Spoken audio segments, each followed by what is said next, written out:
This is Brother Ron, and welcome to We All Be News Radio and TV, the news-free Dixie for the 21st century.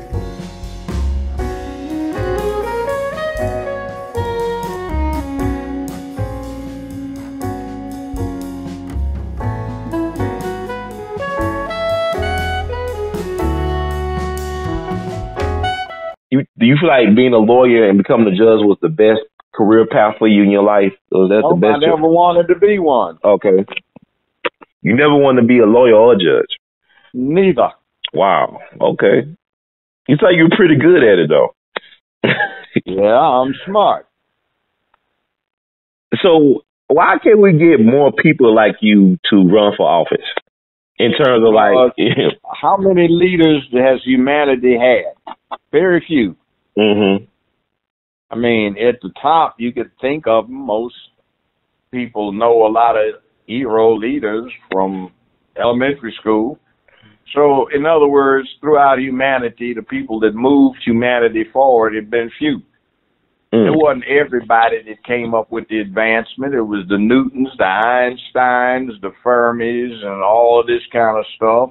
It was the early mathematicians and politicians and early kings and potentates and chiefs and all that other stuff.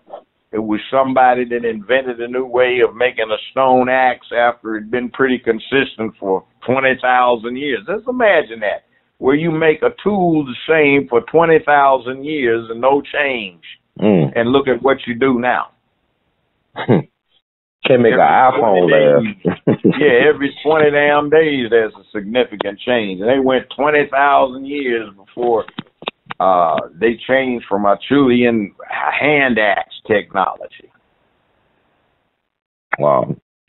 It wasn't a whole bunch of folk. It was just a few that did that. We'd still be living in caves if it wasn't for just a few human beings.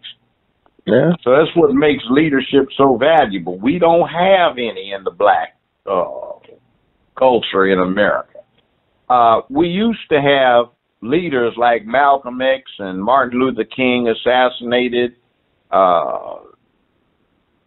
Chicago, the Black Panthers. Fred Hampton. Hampton.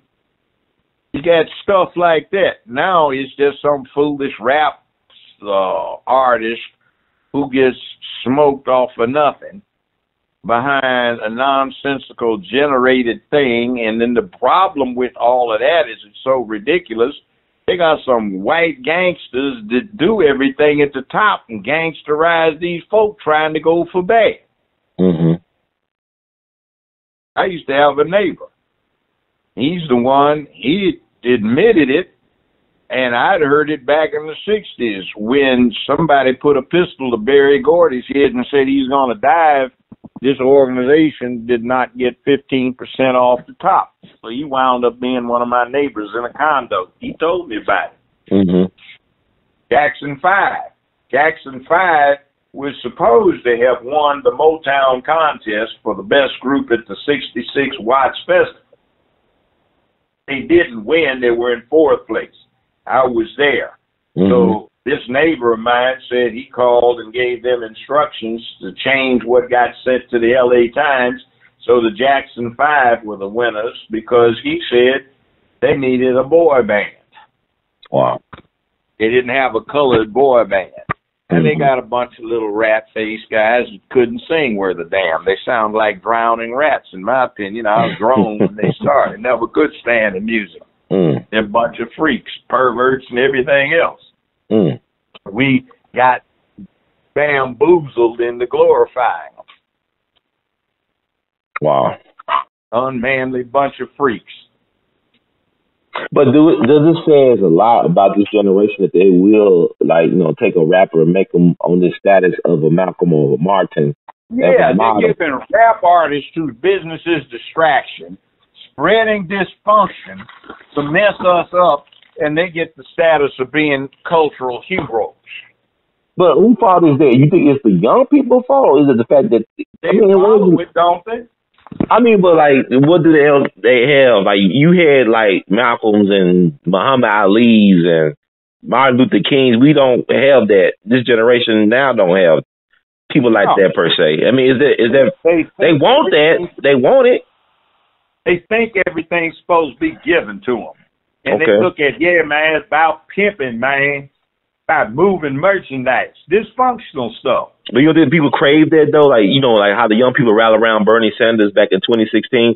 You don't think the younger people crave that type of leadership? They crave that type of wisdom and integrity. Yeah, they do. So is it their fault that they gotta worship celebrities then? I mean, that's all they're given. Like you said, there's no leadership really for people to. I mean, I look at Mr. Farrakhan, right? Who's gonna take his place after he, makes his transition? What leaders you could think of in the nation or whatever that's gonna follow behind him? The problem with Mr. Farrakhan, little Minister Farrakhan, with due respect, is he's a preacher. Yeah, he is a religious person. He's a religious leader. Yeah. Yeah, he's very good. He's profound at what he does. Great man. Mm-hmm. But you can't be an effective leader like we need if you're a religious person, because you're supposed to be saving souls, not telling folks to go to hell, literally, but doing what they got to do to be free. See, hell's full of heroes. Mm-hmm. Hell's full of heroes. Nat Turner, John Brown, they had to kill some people. They had to kill people in order to get, there ain't no such thing, like you said, a bloodless revolution. Like Malcolm said, there ain't no such thing as a bloodless revolution.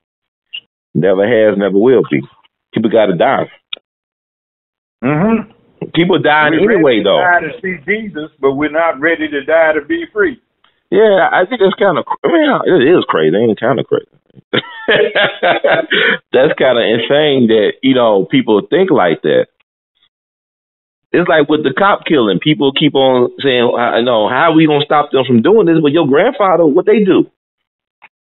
They fought back. And a lot of us would not be here if it was for people like your grandfather fighting back the way they did. And responding in a certain way. I don't understand why we fight for this country. Some of the best soldiers are black. I mean, look at the Harlem Hellfighters. Look at so many, you look at the Buffalo Soldiers. They won the West.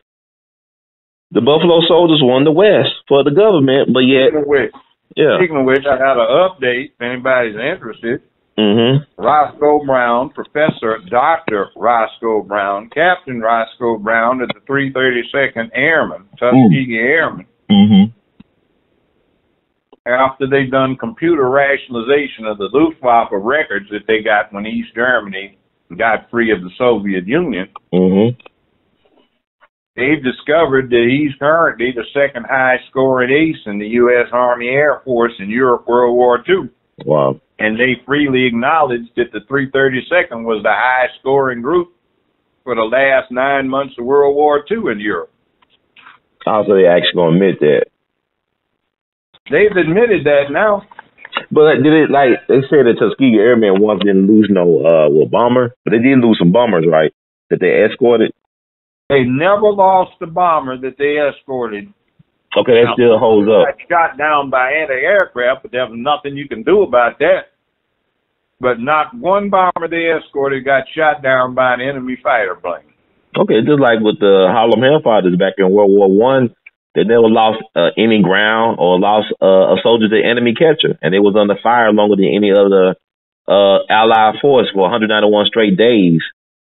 And we don't talk about our greatness as a people, man. We're some of the best soldiers. And discipline, like you said, what General Grant said about the U.S. colored troops. But why can't we be that disciplined and that focus when it comes to us fighting for ourselves? Well, we got taken over by our women. Okay. Wow.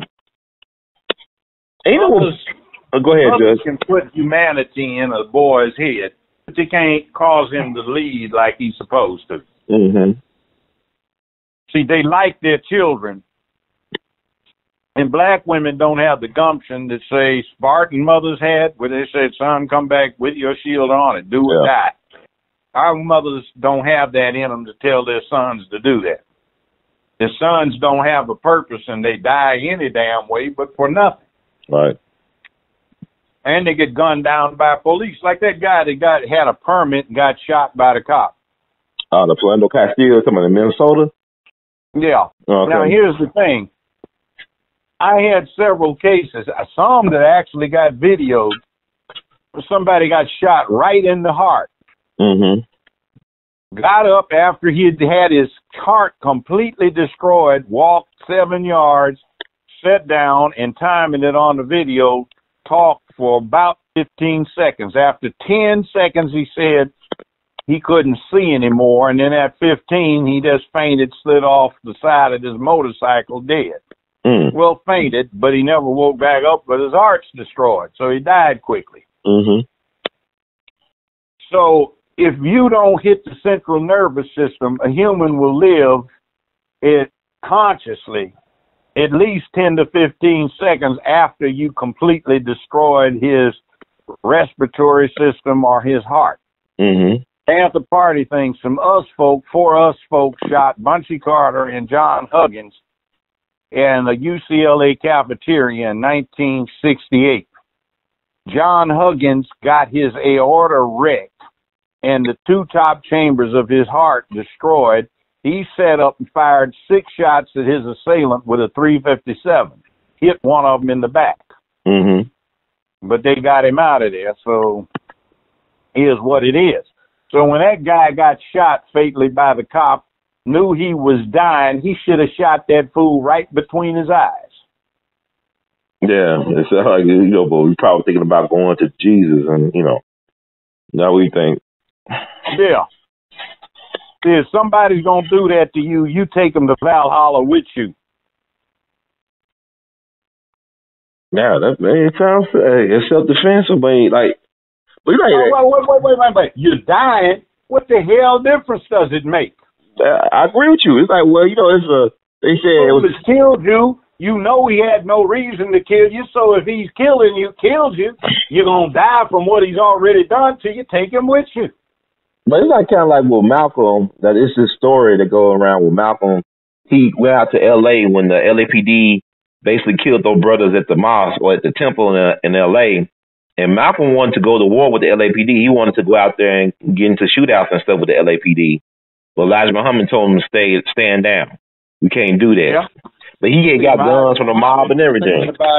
Elijah Muhammad was thinking about his religious empire. Right. Well, Malcolm was from the streets, though. He was Detroit. Yes. Said a preacher is what we need to get free. And I understand, like, Elijah Muhammad was taking some money from some interesting sources as well, too. I don't know. But I heard preachers are supposed to be saving souls, not getting you free. Well, we had some freedom. Like, Nat Turner was a minister. I mean, a preacher. He didn't get us free, did he? No. Even Mark VC, too. Right. It was even minister. Yeah.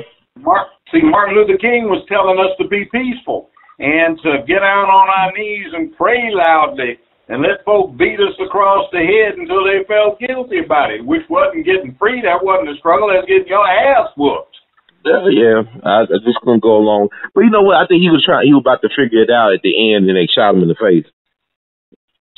And he was actually trying to come around to that point where he got to deal with these. He used to carry a gun, but Byron Rustin, that gay friend of his, talked him out of it. Wow. He said it doesn't fit being nonviolent.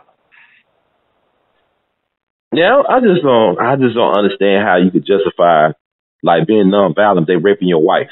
Would you be nonviolent then? I wouldn't be. Look, my threshold for violence starts a lot earlier than rape and wife. It ain't even getting close to that. It's like, okay, you thinking wrong. Let me correct you. Now make a move to back up that corruption you're thinking. I know the law. I'm not going to break the law. Don't have to.